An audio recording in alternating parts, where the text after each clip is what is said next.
question that we're about to find out. Can the confidence game appear here para sa Leon Esports? Ubos, buhos. That's the two words that could determine it all. Casters, please take it away. Okay, so this is a draft that went pretty much good for Mongolia, pero I would say hindi na din masama para sa Leon. No? I feel like nakuha naman sila ng mga really strong power picks. Again, so much potential to go fast, very, very quickly. Especially pag nag-level 4 na itong si Aji at si Jinzu. Pero again, sabi natin, the burst might be a problem, pero let's see kung mag-survive sila much dito later. Oo, early flicker once again para dito sa Kalea. Jinzu burning it out. And ang maganda naman dito no for Team Zone, walang flicker itong Kalea na to the moment na mag-spawn yung turtle. Pero konting kembot lang kasi babalik na rin yun eh. Ganun kaaga yung naging flicker burn dito kay Jinzu. I don't feel like Team Zone has the capability na mag-early game play masyado dahil lahat ng mga early game hero nila dito ay medyo kulang sa bawas if I'm being honest. Yeah, medyo malaki yung kulang sa bawas. If we're talking about early game, I feel like the Diablo Lancelot alongside that Eve is still very powerful. Yung stun naman galing kay Bright dito to take out individual targets. Pero yun nga, individual targets yung magiging pick-off style nila dito, especially for the early. Pero look at that. Baba, si Walker. Oh my God! Dumo-double cable. Mainit si Kuya Water, pare. Nakita ko yung yung amba. Kaya napakasakit nun, pare. And that is a very quick first blood para sa Leon Esports. At ang maganda dyan ay napunta pa sa Fanny. At dahil dyan ay may maliit silang kalamangan sa upcoming turtle fight. In which case, kailangan nila dahil mahirap Rometri sa Lancelot. Teka lang, si Zora, di nila alam kung nasaan Phantom Execution. Oh! Zora with the turtle steal doon sa ating first turtle. At kung si Agi na ata ang isusunod nila, makakatakas nga ba? Flicker palayo, may saktong dash pa naman. Makakalamang pa yung Team Zone, pare. Yun ang hindi ko in-expect na mangyari. Grabing outplay na lang talaga yung ginawa niya doon and completely disrupting the burst coming in from Leon Esports na hindi nila nagulat na lang din sila na, uy, sila nakakuha nung turtle. And again, because of this, you look at them using the Realme 15 Pro, by the way. 5G. Oo. M7 game phone. At napaka-smooth no, ng pag-steal doon ni Zora. At mukhang delikado naman ang buhay dito ni Water. Yun yung hindi pa nga nangyayari, naramdaman na natin, di ba? Na meron talagang malaking advantage ang retribution ng isang Lancelot. Mainly because of the combo ng Thorn Throws plus the retribution.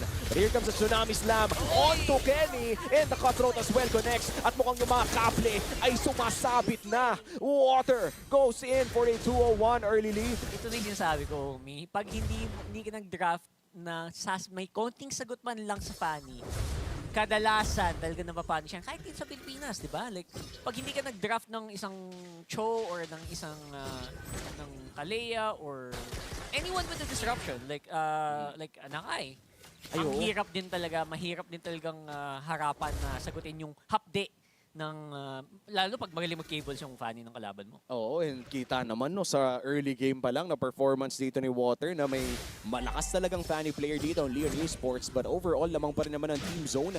Around 400 gold. And looking at the jungle, no, pantay ang kanilang gold na nakuha. But the key difference in terms of items, naka-heptasis na dito si Water. So kailangan natin na-expect na mas mataas pa yung burst damage dito ni Water. I am expecting that actually. Shame, alam mo yung siya na yung early pa sa early ngayon. Oh. Kasi hindi naman siya naiiwan in terms of farming. Kita mo naman, level 7 pa rin sila pareho. So they will have an even rep. Makikita natin. Si Mauna, yan with the dive. And Kenny is actually not going to be in position to fight this. Oh! Zora still with the Phantom Execute Flood. Plus, the red. Kita naman hindi yung damage output nila. Si Algido, wala nang flicker na makapagtakas para sa kanya. Sa posisyon na yon, there's another kill going over to Team Zone. Hindi sila nagpapatumpik-tumpik pa, Kuya Omi. Oo, ang ganda sana ng balak dito ng Leon Esports. No? Nagawa nila ng paraan, pero teka lang si Kay burns out the Fury. At nandyan na nga rin ang kanyang mga tropa. At sapat naman yun para bilhin ang kanyang buhay. Pero sa ngayon ay wala siyang hawak na Fury dito against Lamaj. Which in case naman, di naman masyado nagmamatter. Pero 2v1 na ganap dito. Jubiana, huwag na tayo maglokohan. Esmeralda ka. At pinate mo lang talaga si Zora doon. Interesting yung decision ni Sora dun Pero siguro sabi niya, puno yung buhay, try nating bawasan. Pero bigla-biglang may dadating na paano. Talagang nakakatakot talaga ang mga sitwasyon na yun. So far, it will still be Team Zone. 1.4k lang naman sa lamang. Hindi naman niya gaanong kahapde. Kita natin kanina, ganyan lang yung lamang na nilalaro ng dalawang teams na to. It all matters later, especially pag nag-team fight execution na sila. Si Bankai ngayon, kumpara naman ng Game 1, siguro naman, mas maganda yung pwesto niya ngayon. Jinzu finds with the Tidal Strike plus the combo on K. Pero grabe yung sustain ng Blazing Duet. Nakabalik! Pero Death Sonata ang tatapos. Lamaj gets the kill. Team Zone. Nahanap nila yung gusto nila. Pero si K ang naging kapalit. Ayun, si Kay, dapat pag may fanning, pag wala yung, pag hindi mo kita yung kalaban sa mapa, dapat umatras na talaga nun I agree. Medyo ano mo na talaga yun, boss. O yun na yun eh. Parang masado ka pag wala kang Fury, di ba? Na-burn yung Fury mo kanina, tapos papasukin ka ngayon. Pero mukhang sila match, may ganti dito si Zora. Pero wala na atang mga abilidad. Kaya naman ta-transition na tayo sa ating pangalawa at panghuli na ata pala na pagong ng larong ito. Last 2 turtles ay nakuha ng Team Zone, especially sa kamay ng Reto ni Zora. Pero mukhang may laban na agad na magaganap dito. Lumilipad-lipad na yung Fanny. Dalawa matatamaan ng knockup. Pero mukhang si Water lumilipad-lipad din. Railward manipulation naputok na rin. Nandun si CK sa gitna with a Blazing Duet. At mukhang mamamatay na dito si Jinzu.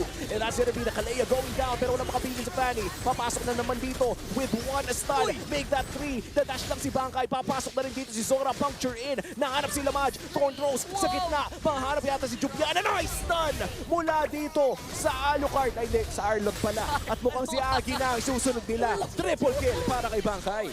Parang may dalawang Lancelot. Pre, ang daming dash dun, pre. Ang daming Sakit sa mata. Grabe! Ang sarap niya panoodin kasi sobrang coordinated yung galaw nila pareho. Si kumakaliwat kanan. Oo. It was very impressive to watch. I was having a hard time tracking sino ba yung Lance, sino ba yung ano dito, yung Ardot. Sa hindi ng damage output nila pareho. And their mobility around the map. Sobrang, that was unbelievable. Oh, ang ganda tignan, honestly. Ang sakit i-follow, i-track kung sino nga ba yung pumapasok, sino nga ba yung dumadating. Pero katulad na lang nung sinabi mo, parang prime Sasuke Naruto eh. Na nagpapalitan ng mga jutsu. Pinapasok ang mga katauhan ng Leon Esports. And now with the biggest gold lead in the game right now, 4.5k mula sa Team Zone. Tila ba'y nahihirapan na talaga na makahanap ng pwesto dito ang Leon Esports? Yeah, kasi Leon Esports dito, obviously sila Madge yung main DPS talaga. Obviously si Water ngayon. Pero ang plano talaga dito is dapat lamang malaki sila Madge or just don't die. Pero so far, ang hirap ding ibaon yung damage output dito ni Lamaj, especially since sobrang aggressive nila Bankai. Oh, ayan na, real world nakasa na rin. Lamaj, sinusubukan tumakas kay Zora pero pumapasok pa rin with a puncture. And that's gonna be Lamaj going down. Si Agi naman ata ang isusunod nila pero doon sa may bandang harap ay mawawala na rin si Jubiana. Apat na wala para sa Leon Esports. At isusunod na yung Fanny. Na-swap test pa doon sa gitna pero makakatakas naman si Water. Throwback yun na 2021. Why? Ay, 2022 pala. Only, 2021. 1-1-1. 122, only swab niya sa ilong. Oo, sakit sa ilong nun, pare. At katulad nun ang sakit din ng ginagawa ng Team Zone sa Leon It Esports. really hurts. It really hurts, especially if you are a follower of some of these Filipino players and coaches. Talagang iba ang level na pinamakita ng Team Zone ngayon na micro, as in literal outmaneuver na lang. Oo. Alam mo yung gagawa ng desisyon, parang may bahagyang lamang lagi yung Team Zone. Oh, at saka tignan mo naman, hindi na rin makapag-back dito si Water. Bankai with the engage. Going in with the Tsunami Slam at yung Blazing Duet na ata ang tuturo doon sa likod. Back to the BMI at pumipirma na nga rin dito si Zora. Naka-anim na dash. Alam mo si Kyrie, napaka-pogi. Ang pogi talaga. Parang gusto kong makita yung mga duelong ganito pag tumaas tayo sa Swiss stage. Oo nga eh, parang may kuntito gustong pa lang. patunayan eh, no? 8 dashes, pumipirma. Parang lahat ng pwedeng mapuncture, pinancture. Familiar yung galaw niya eh. May nag-aura farming. Talaga naman. And again, this is also the reason why sobrang dominant nila nung day 1 tsaka day 2. Kaya as much as nandyan sila bossing sa Leon, ang hirap ang hirap mag-predict against team zone sa ganitong galaw na. The talent is undeniable. Hindi, mahirap. Oh, maganda ang pinapakita dito ng Team Zone. And for Leon Esports, sinusubukan pa rin naman nila. And here we go. Dedepensa na sila. Nandyan pa rin naman ang mga bala nila match. Kakabit ang Death Sonata. Pero tatamba na rin dito on Lord. That's gonna be one inhibitor third down.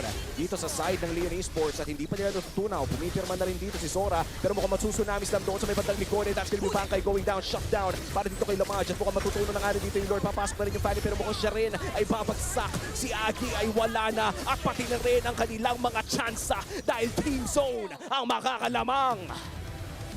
And just like that, this